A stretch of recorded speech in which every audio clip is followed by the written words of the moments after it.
In the future, people create backups of themselves to become immortal. However, something goes horribly wrong, leading to the exact opposite fate. The events of the film take place in the near future in Central Europe. Due to a high rate of crime, people have the right to be brought back to life in the event of an unnatural death. This unique technology is called a restore point. To use it, individuals must save the data from their own consciousness every 48 hours.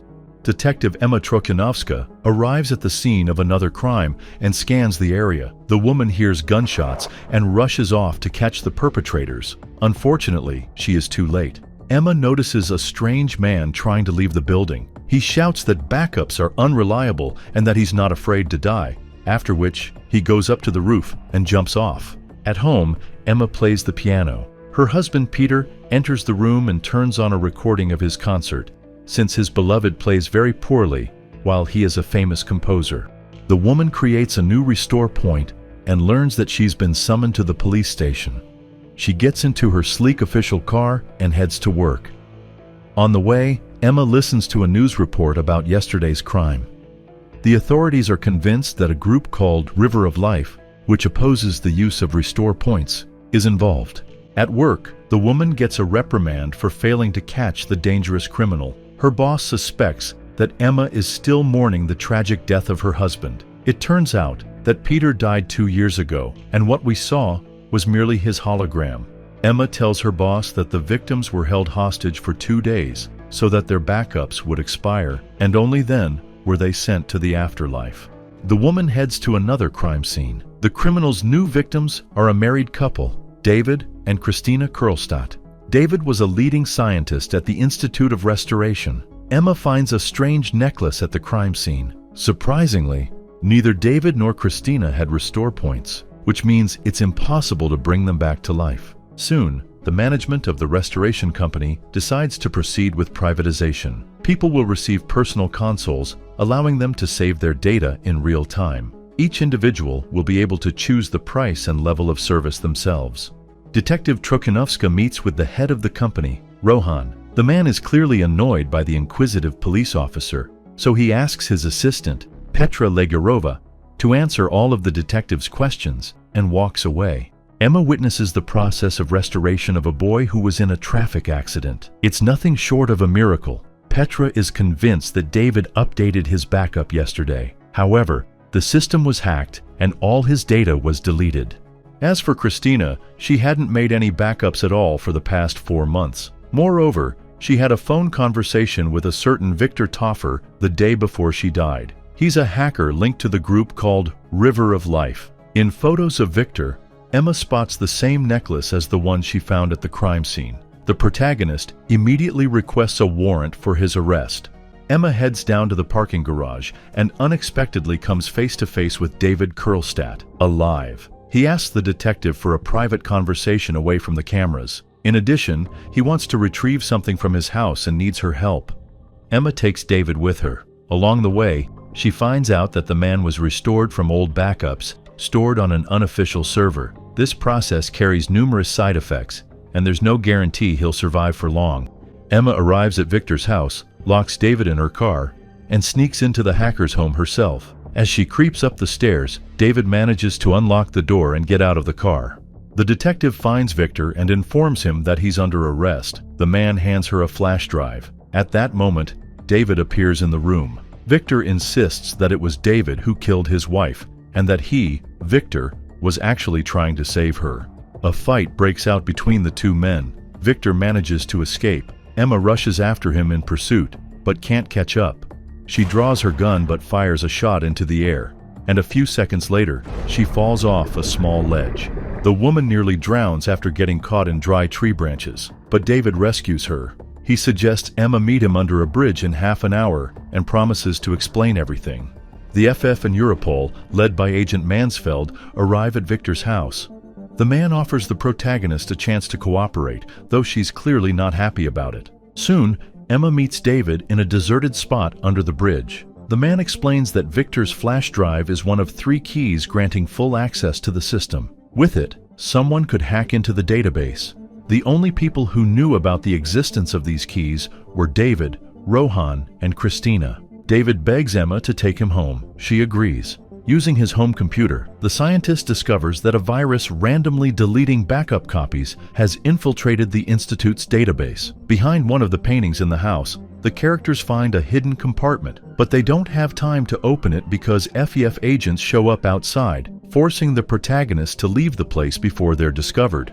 David has to inject himself with special medication. He suffers from what's known as Frankenstein syndrome. His cellular memory doesn't match his brain memory, causing his body to deteriorate rapidly. That's why it's dangerous to use outdated backup copies. David reviews his recent memories. At first, it seems he and Christina were happy together. However, in reality, Christina longed to have a child, while David kept refusing because he was too consumed by his work. Apparently, that's the reason why Christina started an affair with Victor. Emma returns to the Institute of Restoration, where she meets with Agent Mansfeld. Rohan shows up and admits he used an old backup copy to bring David back in order to solve the problem of the dangerous virus. The country has already reported the first cases of people dying permanently because the virus erased their backup copies. Rohan insists that the police and FF urgently track down David and capture Victor. Emma returns home and finds that David's condition has worsened even more. Agent Mansfeld shows up. Emma hides the scientist in her bedroom. Mansfeld is convinced that David is there and starts insulting Christina to provoke David into coming out and confronting him. His plan works. David appears and starts a fight. Agent Mansfeld grabs the scientist, pulls out a gun, and is about to get rid of Emma. She quickly activates a hologram of her husband to distract Mansfeld and lunges at him. He almost pulls the trigger, but once again, David manages to save the woman. Emma gets rid of Mansfeld. She and David leave the city in search of Victor and end up in an underground bar full of criminals and shady characters. Emma uses a biometric scanner and discovers that Victor is probably hiding at his aunt's place, Teresa Dudkova. The protagonists set off to find her. The woman insists that she doesn't know where her nephew is, but she definitely knows who has come to her door. The thing is, Emma's and David's photos have been published in all the newspapers. They are wanted as highly dangerous criminals. Despite this, Teresa invites the main characters inside and tells them that the organization River of Life doesn't actually exist. It's an illusion fueled by fear. Victor's and Teresa's associates don't take people's lives. After all, you can only kill a living person. They only erase restore points so as not to break the fundamental law of life. David's condition worsens. They decide to spend the night at Teresa's place. David plays the piano. That's the same piece Emma's husband used to love. The man confesses that he never actually knew how to play the piano. During his restoration, they implanted the skill into his memory. It's what's known as a gift. This program was never approved for public use because people would inevitably abuse it. In the middle of the night, Emma goes out to scout the area. It seems that Victor really is hiding here. The protagonist wakes David and wants to update her backup copy, but that's not an option since it would immediately reveal their location. That's the first time Emma feels truly alive. They spot Victor's car on the road and start chasing it. Victor drives to some kind of temple. Emma bursts inside and finds Teresa there. The detective demands that she hand over Victor. Teresa insists that her nephew is innocent and plays a news broadcast announcing the death of Petra Ledgerova. Her backup copy has been erased. Teresa allows Emma to meet with Victor. The detective finds the man on the second floor and handcuffs him. Victor claims that the River of Life organization was invented by the Restoration Institute itself to scare their clients. The fear of death makes people willing to do anything and pay any price for insurance. According to Victor, evidence against the Institute is hidden in the secret compartment in the Kurstat home. David starts choking and coughing, and Teresa hands him a glass of water. While he drinks, the woman suddenly stuns him with a taser and drags him upstairs. She demands that Emma release Victor in exchange for saving David's life. Victor manages to escape once again, and Emma is forced to chase after him. This time, she finally has the courage to use her weapon. Victor is hit by a car. Emma sees that he's on the verge of dying and urgently makes a backup copy of his data. The protagonist wants to restore Victor. She needs the information he possesses. Together with David, she secretly sneaks into a laboratory at the research university. The scientist uses a backup disc, hooks Victor up to various tubes, and immerses him in a special solution. The restoration process begins. Emma calls her boss and begs him for help. Victor's cells begin to regenerate, and his organs gradually start functioning again. The man is lifted out of the solution bath and placed on a stretcher.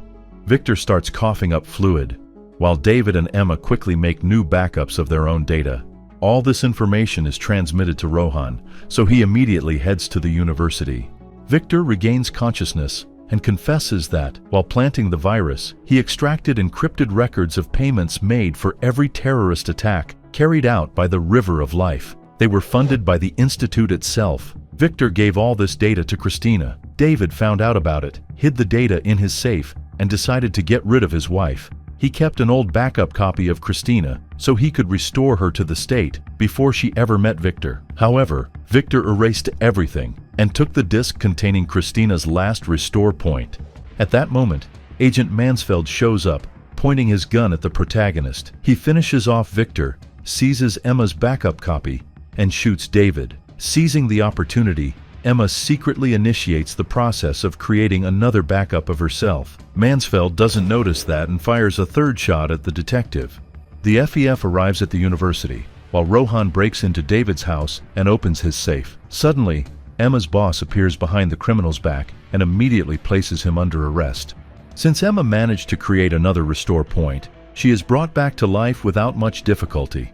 It turns out that David has also been restored. Now the police are facing a moral dilemma.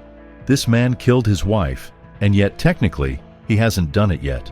It's unclear whether he should be punished or not. Christina's funeral takes place. Afterwards, Emma approaches David and hands him Christina's old backup copy, not to bring her back to life, but to preserve her precious memories. Emma returns home and finds that David has presented her with a new piano. She sits down at the instrument and effortlessly plays the most complex piece. It's a special gift from David in memory of her late husband.